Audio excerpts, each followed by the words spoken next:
morning, everybody. Welcome to a fireside chat with our special guest, Senate Majority Leader Andrea Stewart-Cousins. This is the largest crowd we have had for a fireside chat, and I'm excited. I'm only talking a little slowly because as we begin, the crowd is sort of filtering in. And as I said, it's the largest crowd we've yet to have on a fireside chat, and I want to be sure everyone joins us as I see the participant list grow. We began these fireside chats as a response to the pandemic for candidates that Eleanor's Legacy and our partner organizations are working with this election cycle to be able to connect the candidates directly to the elected leaders that they hope to join in Albany in January. So they could hear directly from the elected leaders about policy, legislation, what's happening right now in Albany as a response first to the pandemic, and then of course that grew as a response to the uprising for social justice, as a response to the economic crisis. And we began with Senator Liz Krueger in April to tell us about what's in the budget. And these topics and our crowd and our audience has grown as we realized not only did candidates on the campaign trail want to hear directly from Albany, but our New York neighbors did as well. So I'm glad you're all here to join us today. As we begin, just a few housekeeping items. First, we are hosting this as a webinar. That means you, the audience, are not on camera and you are on mute. We will have a question and answer session later in the program, so please pop your questions for the leader, or for me, but probably for the leader, into the Q&A that you see on your screen. And for now, I'm sharing my screen with you, but you can move the video box around on your screen if you find it's blocking your view of the PowerPoint. When we finish the introductions, I'll stop sharing and it'll just be myself and the leader and you in conversation. So let's begin. At Eleanor's Legacy, we always begin with a land acknowledgement. It's important to us. So I would like to acknowledge that Eleanor's Legacy, the organization, is situated on the traditional, ancestral, unceded territory of the Lenape people. I would also like to acknowledge that you are joining us today from many places, near and far, and acknowledge the traditional caretakers of those lands. I also want to acknowledge, of course, the 31,000 New Yorkers, our neighbors, who have died during the pandemic so far. And I want to acknowledge Breonna Taylor, George Floyd, Layleen Polanco, Carlos Ingram Lopez, and the Black lives and the lives of those taken by police violence in the carceral state. If you would join me in a brief moment of silence, I would appreciate it.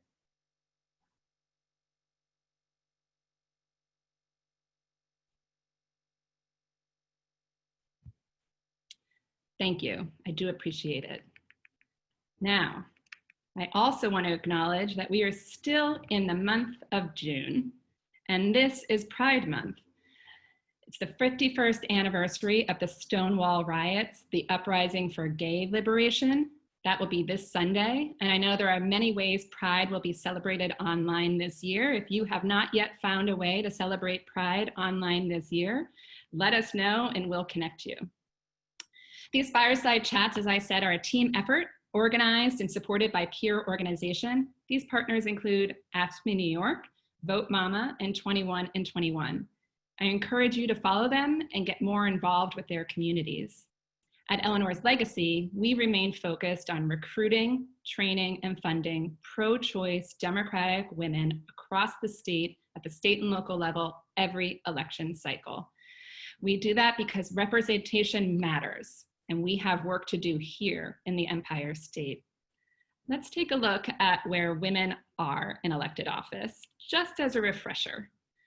We're always proud of the quality of the women serving in office across our state. It's the quantity that Eleanor's Legacy and our partner organizations want to improve.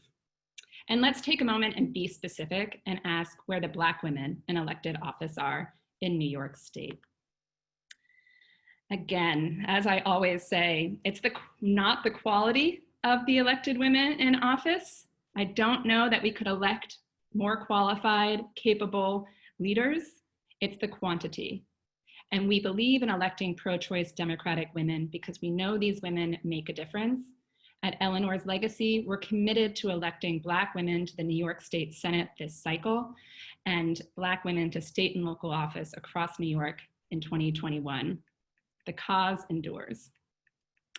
Maybe if some of you out there on the Zoom are anything like me, when you find yourself in a moment of doubt, you might ask yourself, what would a New York woman do?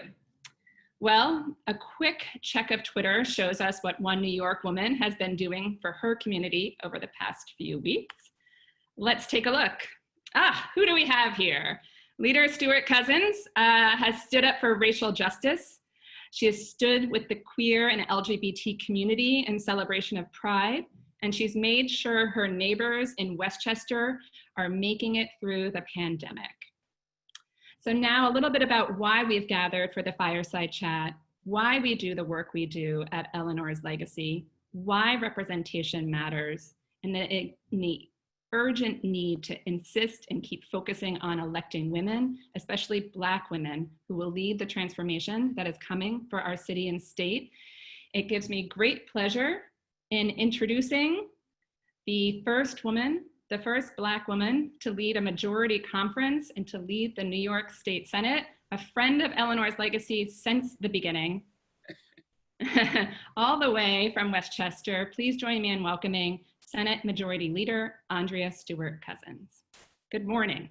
Good morning. It's so good to be with you, Brett, and to be part of Eleanor's Legacy as usual. As you said, you've been with me from the beginning, from when I first was a county legislator and my first run for the Senate in 2004. And I always have to remind people that I lost that race by 18 votes. And it was organizations like Eleanor's Legacy and again, I have to acknowledge Judith Hope, who preceded you, but it was organizations like Eleanor's Legacy that gave me the understanding of the support I had, of the money that was needed, helped us to raise the money, and reaffirmed how important it was that women leadership be promoted, and you've done that incredibly well. So when I ran again, I knew that I had the full backing, and who would have expected that I would wind up the first woman leader in the history of New York State. I'm one of the, well, it used to be 3 men in a room. Now nobody's in a room. We're all, in Zooms. But, now there's no more 3 men in a room. And again, I don't mind certainly being the first.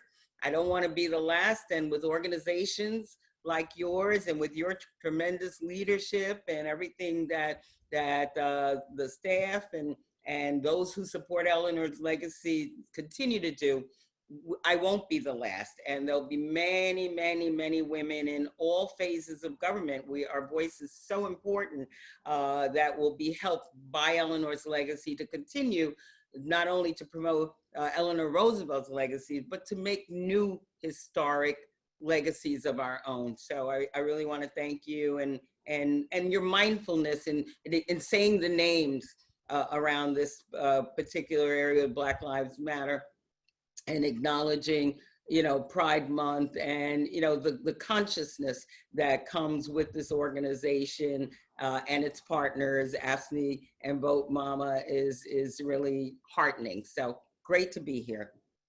Let's chat. Yes, let's chat. A coffee talk. In the New York fashion.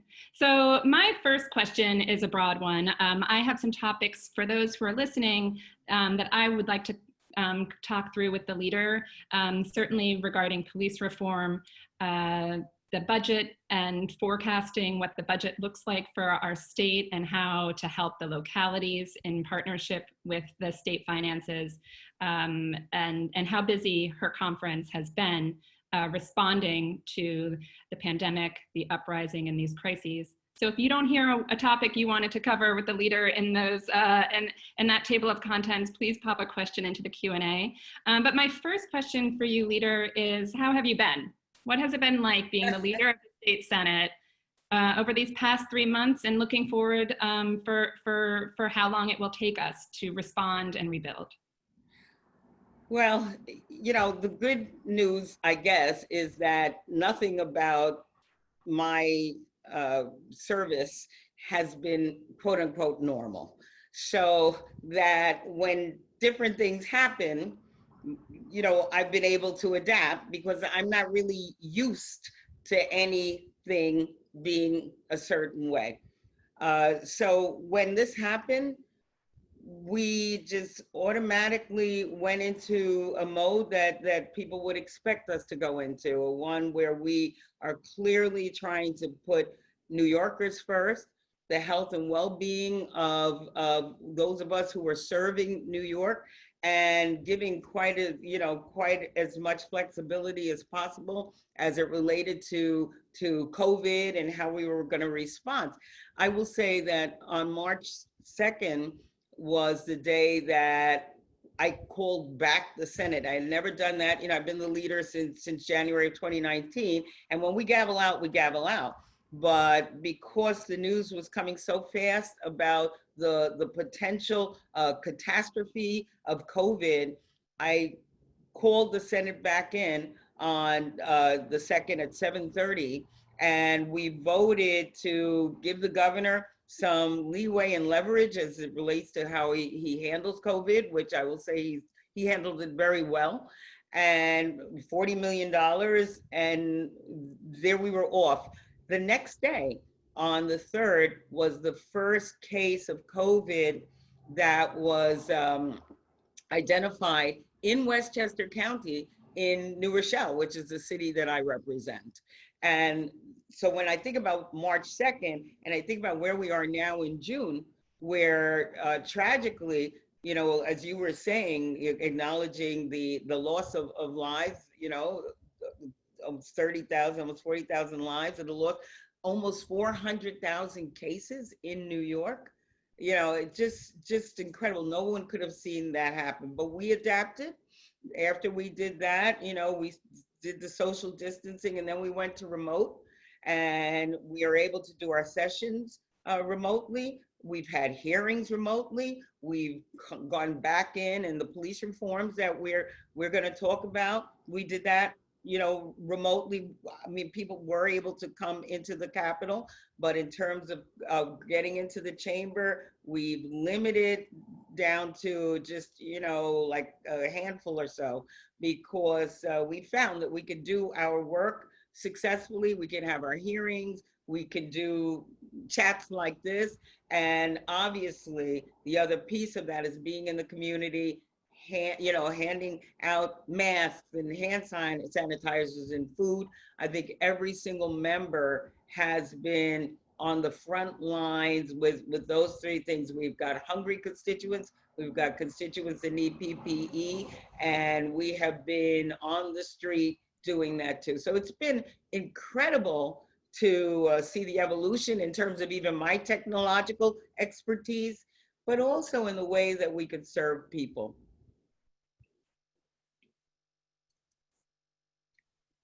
And talking about taking action and responding, about 2 weeks ago, the legislature passed and then the governor signed the New York Safer Act. Last night in Congress, they responded in the House with the George Floyd Justice and Policing Act, and now that goes to meet its fate in the Senate. Are there additional measures, additional reforms, additional policies that your conference and your colleagues across the aisle or across the building in the assembly, I guess, are interested in working on, seeing more that they can do?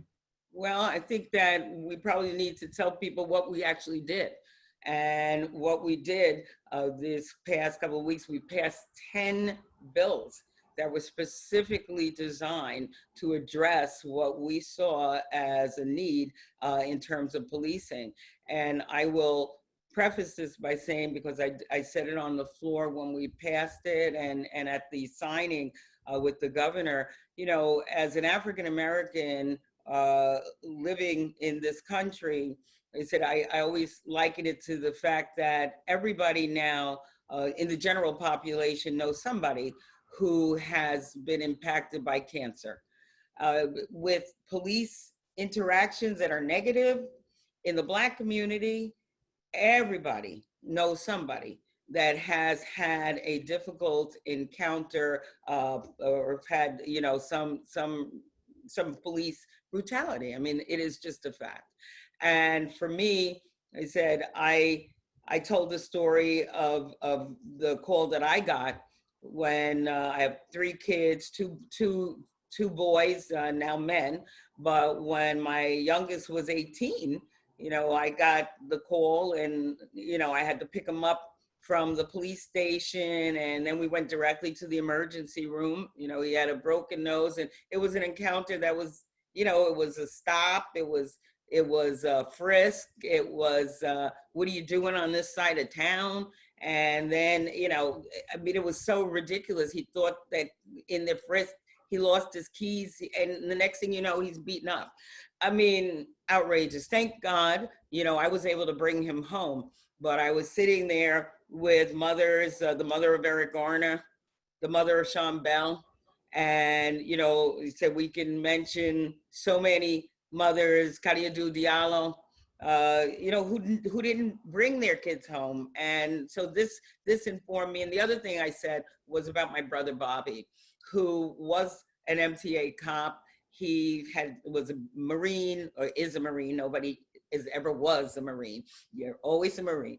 So Bobby, who was a Vietnam vet, who came home and wanted to go into policing and to help our community. And he spent about 6 years there, and then he left. He said he thought the whole system was designed to give young Black men records. He talked about seeing two white kids fighting, being brought down to the station and having their parents called, two Black kids fighting, and they've got assault records. It wasn't a system that he could change. Like I said, he was a good cop.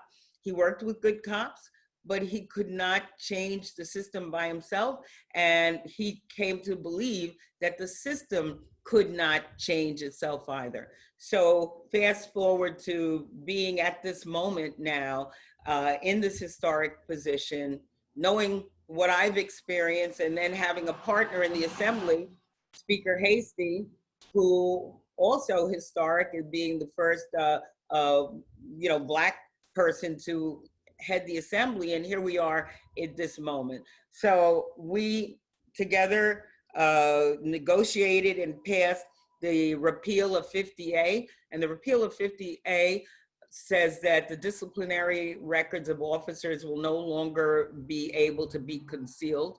And this way you have an idea. If you've got somebody who's been accused 20 times of excessive force, you know, there's an issue here. But we never knew that because we couldn't see their disciplinary records. Also, we now have an Office of Special Investigation. So if there's a police involved shooting and you know, the person dies, it automatically now goes into special prosecutors mode, which is in the Attorney General's office. Now, this bill was something I carried 5 years ago before I was leader, because I think these things deserve to be looked at by the special prosecutor. The governor had done it by executive order because he couldn't get the Republicans to do anything like this. So I'm just trying to say that leadership matters. And so, you know, now we were able to do it. The other thing that we have is the Law Enforcement Misconduct Investigative Office, which again is in the Attorney General's office. And this allows for practices and patterns and police investigations. You know, one of the things that happened to me when I, you know, complained in the emergency room, you know, they said, we're going to have internal affairs look at it. And the reality was that a police officer came, got all my information, you know, told him what happened to my son. And the internal affairs, then I told the officer who I was complaining about what the problem was. And so then by the time the officer issued the report, my son had attacked them. And it was all, so now there is a separate division in the Attorney General's office that will actually be able to investigate the police officers or the officers' practices. There's also something called the STAT Act, which will allow for the the compilation of account records of crimes, what the charges are, even misdemeanors, who's being charged.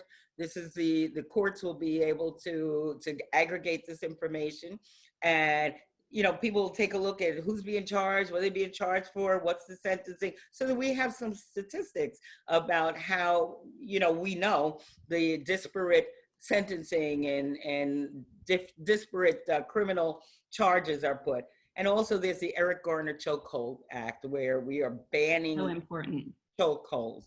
So those are, half of them. Oh, the last thing, I mean, there's more, but one of the things is 911. I mean, we also the Amy Cooper, who decided to weaponize, as far as she was concerned, this bird watcher by saying he's an African-American man attacking. So we've made that unlawful too. You can't do that.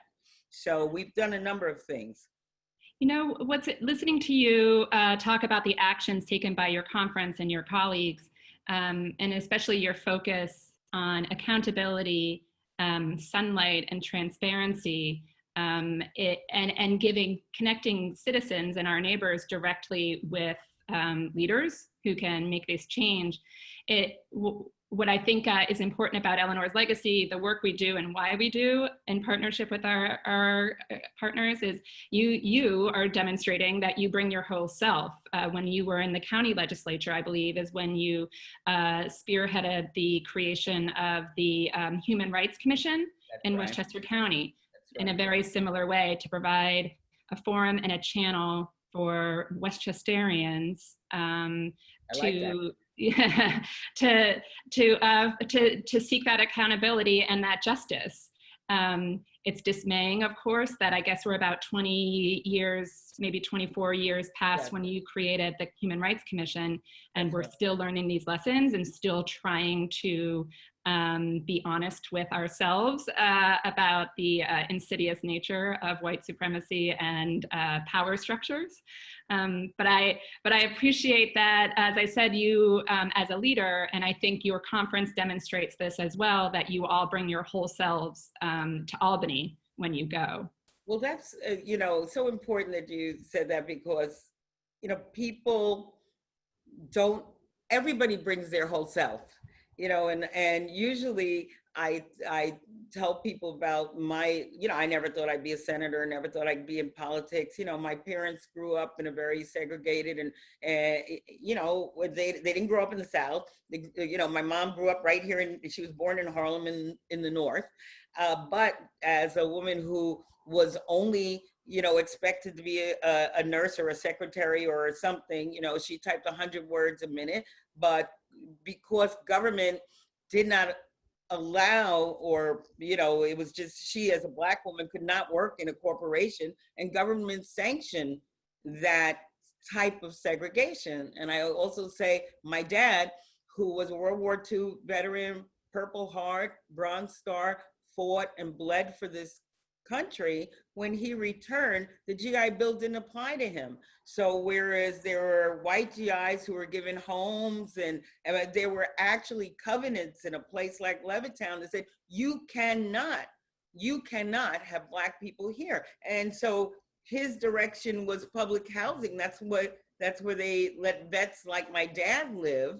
So the same consciousness that segregated and kept people from opportunities are the same consciousness that also said, well, we could make public housing, we could make public education. And so I keep trying to remind people it is the same government. It's just, who are we sending and what are they bringing? And that's on every single level. So to your point, yes, I bring my whole self, but everybody brings their self. So we got to send people who are bringing a dream that's big enough to support the dreams of all of us. And that's what Eleanor's legacy does. You like that? I do. I do. So speaking of going to Albany, you, as many of the people on this call know, it took you 2 tries. The first try, it will let the historians decide if those 18 votes should have gone in the win or loss column. but you got there on your second try. And we have a comment, a question in the forum from Randy Glazer, also of Westchester, and it directly relates to an issue. Up to us. Yes, Randy Glazer up to us, and also a member of the board of Eleanor's Legacy, so a point of privilege to let her question be the first that's asked. So you and I know Senator Krueger have carried bills in the past about dealing with voting reforms. And we saw on Tuesday, let's be frank, it was a mess at best. I would say, and I know these are unusual circumstances, but we're going to repeat it again in November. We've got about 5 months to go before we go back to vote again. Randy's question is, can we encourage the governor to issue an executive order allowing absentee ballots for November now, or perhaps once the primary results are finalized, as soon as they're finalized, so that the BOE, the Board of Elections, has more time to prepare and that they're not under pressure as they had been this spring through no fault of their own, but we've already lived this experience. How can we assist the BOE? What can the legislature do to provide all of us with the opportunity to vote when we need to and how we want to?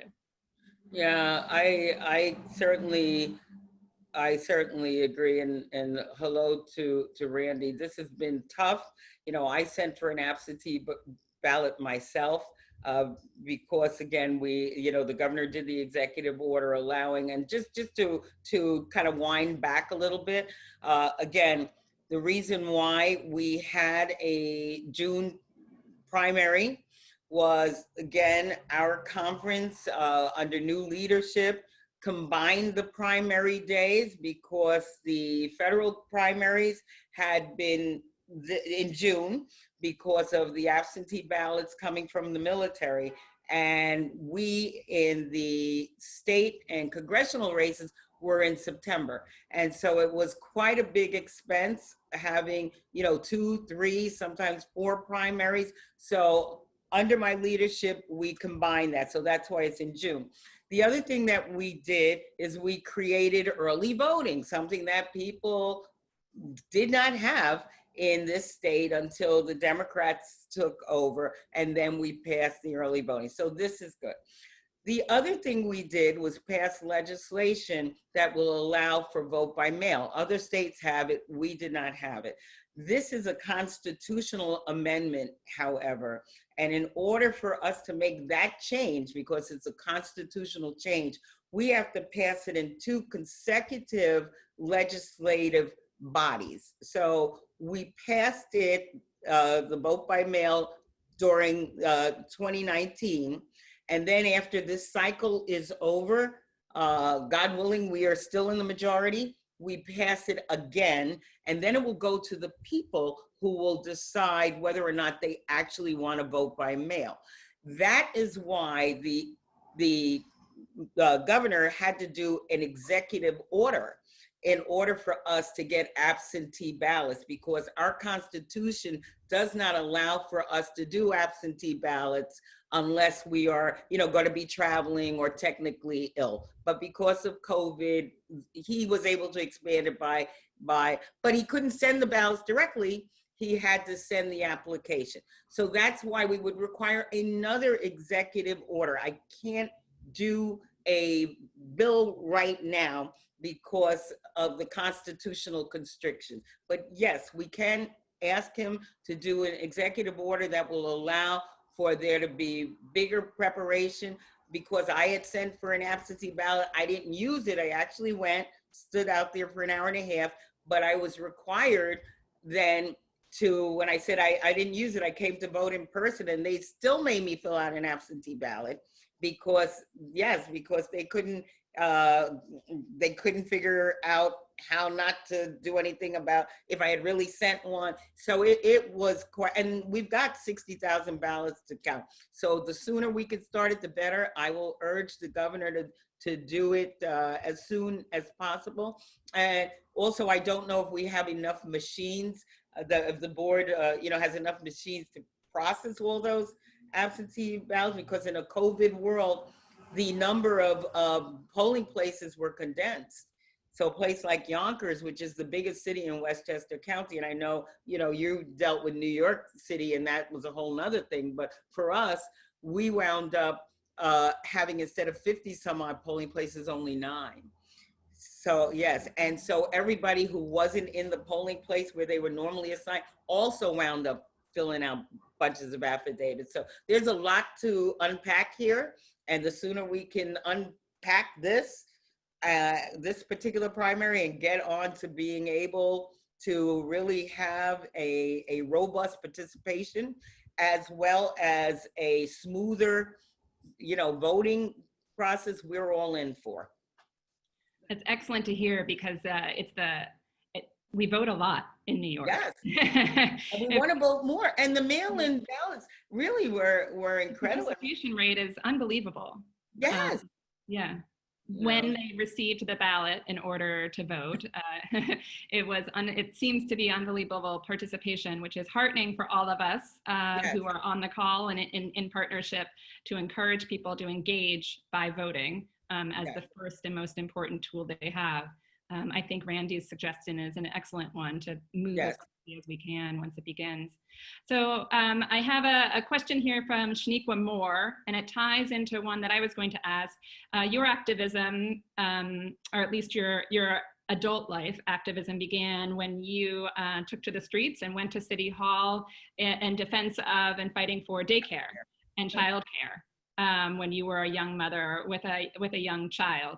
And many parents are looking ahead to this summer and to the fall when school begins, parents and caregivers as well, about what their options are and what resources might be available to come from the state to ensure that there are childcare options as the schools navigate, as workplaces navigate what the next few months look like. And Shaniqua's Moore, her take on it also is, again, to keep that lens that brought us here at the start of the conversation of how have things traditionally been done and how much has racism also played a role in how government might work regarding childcare and child welfare. Well, that's it's big. And I think that we are all, this period of COVID that has made us, stay home in many ways, stay quiet, reevaluate everything that is important to us, reevaluate how our lives impact the lives of others, good, bad, or indifferent.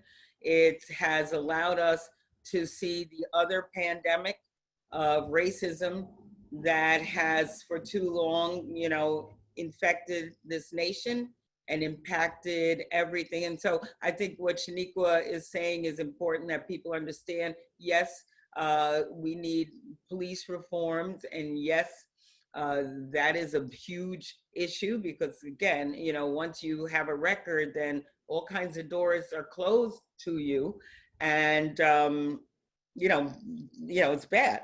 But especially if it's, clearly if it's undeserved. Obviously, if you did something, that's something else. But every aspect of our lives are tinged with, sadly, racism, and options in terms of childcare and education systems and who gets what. I'm in Westchester, and I have New Rochelle, White Plains, Greenburgh, Yonkers, and Scarsdale, all of them under the same public school. All of those public schools are different.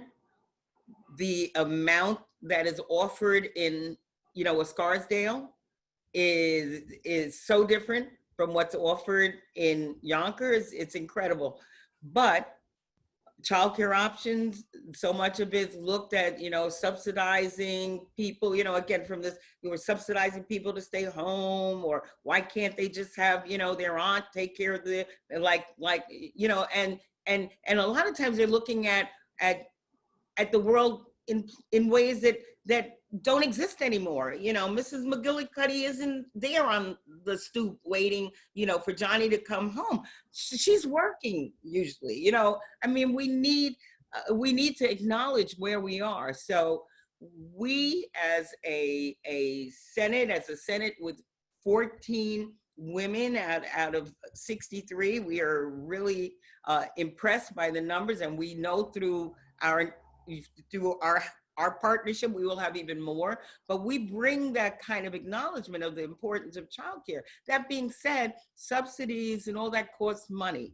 And in the middle of this pandemic, we are in a world of trouble in terms of resources. The legislation, rather the bill, the budget that we passed on April 2nd, our statutory deadline, the 1st of April, means nothing now, because the expense of COVID and what we've had to do in order to keep New Yorkers safe and sound and separated, it costs a lot of money, and we are billions of dollars in the red. And so as much as I want to say that we are then going to be able to do this and that, when you talk about childcare, I mean, I don't know how you social distance, I mean, I don't know how you make a 2-year-old keep on a mask. I can't get my grandson to keep on shoes or anything, So I mean, we're going into a whole new world, but we're going into it with I think, a rethinking of our priorities, a reinvestment in what really matters, and a consciousness that is far beyond the little group of people, but a broader consciousness to help us get to the right place. But unless we really press for federal dollars that are going to change our perspective, it is hard to give a good answer to Shaniqua or anyone else about what we're actually going to be able to do. What's the best way for all of us who are on the call to help you press for federal dollars to do the things that needs? Our senators, first of all, the House, has done what they needed to do in terms of passing the HEROES Act, which, is $3 trillion and is giving a healthy, revenue or subsidies to states and local government.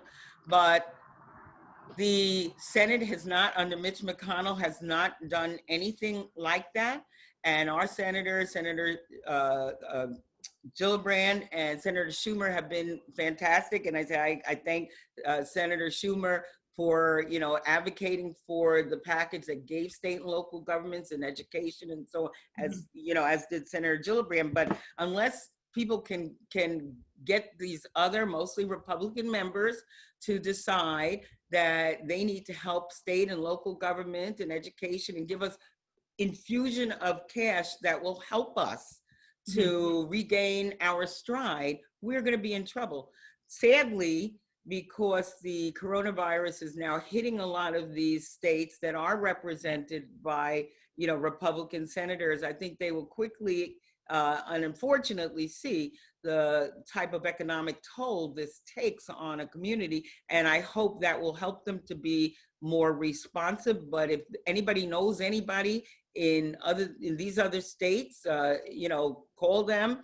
Even if you don't know them, call them on the Senate congressional number and tell them, email them or whatever, tell them that, they need to help states recover from this pandemic. So talking about funding, we have a few more minutes. I'm just going to ask 3 quick questions. We'll end on the federal level. We'll start at the local level. We'll go local, state, federal.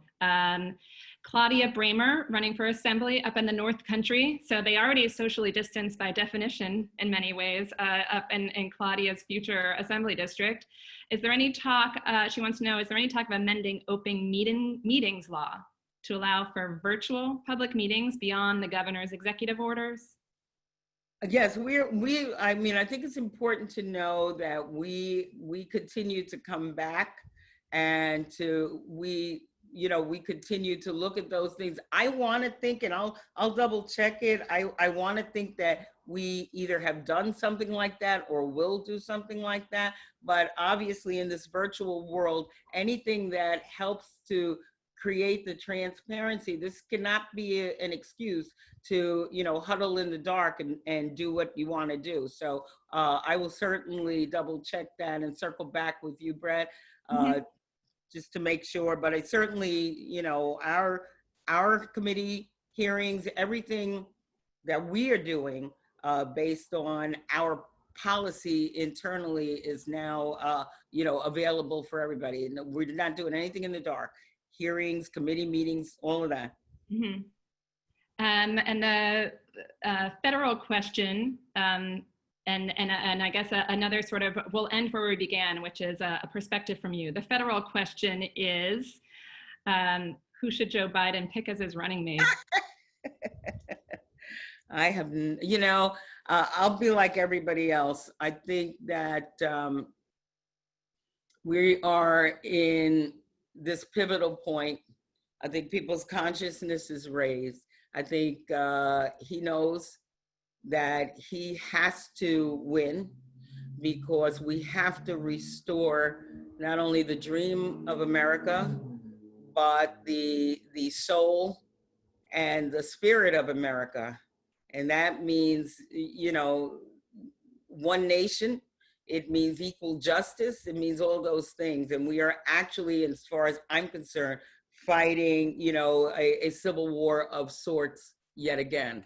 And so we have to choose a side. So I'm on Joe Biden's side, and I believe that they are thinking as critically about, who the running mate will be as all of us in this, Zoom room are. And whoever it is, I'm all in. I'm all in. I think that they've got to respond to the time, and I think that Joe Biden will be able to figure that out. And connected to, he's talked about how it's going to be a woman that he will pick. Certainly there's a coalition and a call that he selects a qualified Black woman that to serve with him. And the good news is that there are, and there should be in the conversation in the highest levels of power. But there are still women on this Zoom who are just getting started in their political career. So this will be sort of, as I said, we'll end as we began, asking for your perspective. Marcelle Lashley Cabaret.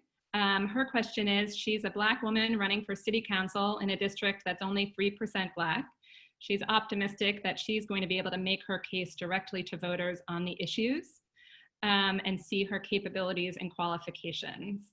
But as a Black female Senate Majority Leader, do you have any advice? Do you have any experience, words of wisdom for Marcelle to overcome any feelings and self-doubt that she might have or that might be directed at her on the campaign trail?